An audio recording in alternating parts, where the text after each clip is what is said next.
We had the NPD results. The Switch was the number one selling piece of hardware, software, or dollar sales and hardware.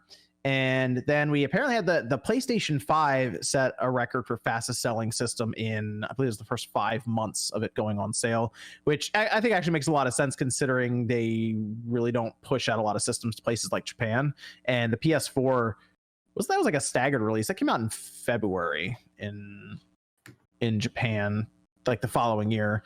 So it makes a lot of sense based on their plans for the PS5 being more Western than pretty much any other generation they've had. So them shipping a lot of PS5s to the US over other regions probably is why they were able to attain that. But then we had the top 20 released for the software. Monster Hunter Rise was 2. Outriders actually 3. Those 2 games came out right at the end of the NPD data collection, if I remember right, because Monster Hunter Rise right at the end of the month. Outriders was April 1st. That was like 2 or 3 days on the report. But then we had Mario Kart 8 at number 6. Mario Kart 8 came out like a month after the Switch release, and it is like GTA 5 for this, like to Rockstar. This game is to the Switch. It just constantly sells. So that's not even acknowledging the fact that it's literally the same game from the Wii U era too. Yep. And I mean, that game released in 2014. So technically we've had basically the same Mario Kart game for 7 years now, because it came out, oh gosh, what was that? Was that April or was that May of 20? I have to double check the exact month. I think it was like the first half of 2014 though. So it's literally been 7 years with this game, and it's still selling. I mean, I guess this is the default game people buy. You buy a Switch, you're like, yeah, I'm going to grab Mario Kart. I mean, that's Nintendo's biggest franchise right now. So, but it brought an interesting article about that asked the question, does Nintendo really need Mario Kart 9 if Mario Kart 8 keeps selling in the top 10 for NPDs, and it's always at the top of Nintendo's own charts when they release their numbers, and Animal Crossing is probably not going to catch it at this point because it jumped over Animal Crossing in these latest reports. So that's the big question now. Are we gonna get Mario Kart 9? Because that was one of my predictions for holiday this year, was a Mario Kart 9. I think it's going to be. I said it was going to be announced. I feel that it's going to be announced. But I did read all, and I understand where that sentiment's coming from. Like, I don't necessarily disagree completely. I just feel that Nintendo's kind of waiting for that 100 million, and then once you kind of get that, and then bam, you release it. It's 30 million pretty quickly. Mario Kart kind of cheats though a little bit. I mean, it's been bundled for how many years now, so it's a little bit. True.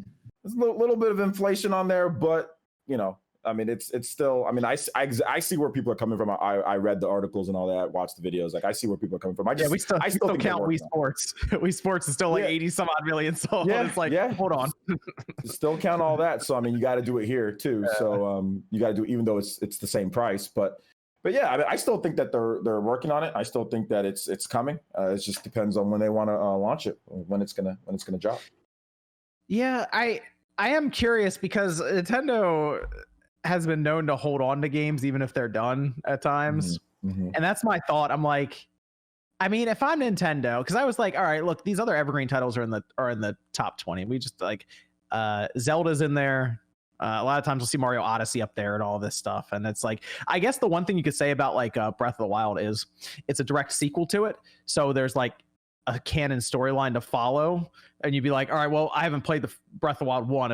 If 2 gets announced, I guess I should go buy 1 to play through that. Whereas if Mario Kart 9's coming out, you're not like, well, I got to figure out what the story is going on here with Mario Kart. Exactly. You know? Right. I mean, this is super dramatic. You would just buy Mario Kart 9, and that's only. It's just weird situation because I can't imagine Nintendo thought, okay, we're going to release Mario Kart 8 Deluxe, and in 5 years or so, it's going to be over 30 million units sold. Like, we're going to port this Wii U game, and it's just going to explode massively in sales. I think they knew it was going to do well, though. I think they knew that it was going to. I don't know if they thought it was going to do as great as it was. I don't think they thought the install base would be there, but they knew Mario Kart would do very well. Like, if you think like Mario Kart on the Wii, that game sold for like a freaking like decade plus or something like that. Game sold for a long time, so I think they knew that it was going to be hot. But yeah, I don't know if they knew it was going to be like this. They're probably helped it a lot. Yeah. Not having to buy 2. Remember, we have to always buy 2 Mario Karts, or not have to, but we usually are used to buying the portable Mario Kart, the console Mario Kart. It's interesting. Yeah, because we have Mario Kart comes out every 3 years? Because we had was it Mario Kart Wii was That was 2008, right? I mean, Mario Kart. Mario Kart 7. Was that 20? That was 2011. 'Cause I think that 2011. was 2011. And then we had Mario Kart 8 in 2014. And then we had Mario Kart 8 Deluxe 2017, and then 2020 we didn't have anything, and like now we're here in 2021. So it does feel like it's been, I don't say delayed, but drawn out a little. It's off schedule. I guess they also did the mobile game though. Can we count that? Mobile game I think would count for sure. Does it? Who made that? I don't know. Was it who did make that actually? The Mario Kart team was involved. Okay, so they at least did some. Okay, so Nintendo did something there with that. All right. Yeah, it's strange. I don't know. I almost feel like Nintendo's like, I mean, what if they're gonna use it to kick off something new? Like if it's a revised console, or if they're just waiting for the new one in general. Like, I mean, if it ain't broke, don't fix it, right? If it's still bringing in money, why create competition with yourself? Wait till there's a new chapter and then start off the new chapter with something new. Mario Kart's strong. That is a system seller right there, easily at launch. I mean, I would say maybe even as strong or stronger than Breath of the Wild, even if it's a Mario Kart game. Like people are gonna be like, oof, I need that new Mario Kart game. Yeah. It sounds weird saying it on a podcast like this, but like the mainstream is super on board with Mario Kart. It's not even close. So much more accessible. And I mean, Nintendo could do, as Click is alluding to, if you bring out the revision, you're going to be utilizing DLSS instead of patching it into Mario Kart 8 Deluxe. Like we know we're having Splatoon 3 next year. Yep. Why not have a new Mario Kart that's going to utilize the capabilities of this new hardware? Yep. A new Mario Kart would, that would be the good fit.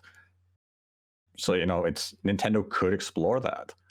It's really a question of, is it something that they want to do? And it comes down to how they want to position that revision. Yeah, I feel like you're right though about that, Click, that it's something they could use to sell hardware. And I would think that that's probably a game that they would then, if they do any DLC for, would pick up and then just port it to the next Switch and be like, it's Mario Kart 9 Deluxe. There you go. And then they just get Mario Kart 9 again. And that would probably end up being like some crazy like 60 million unit seller or something then.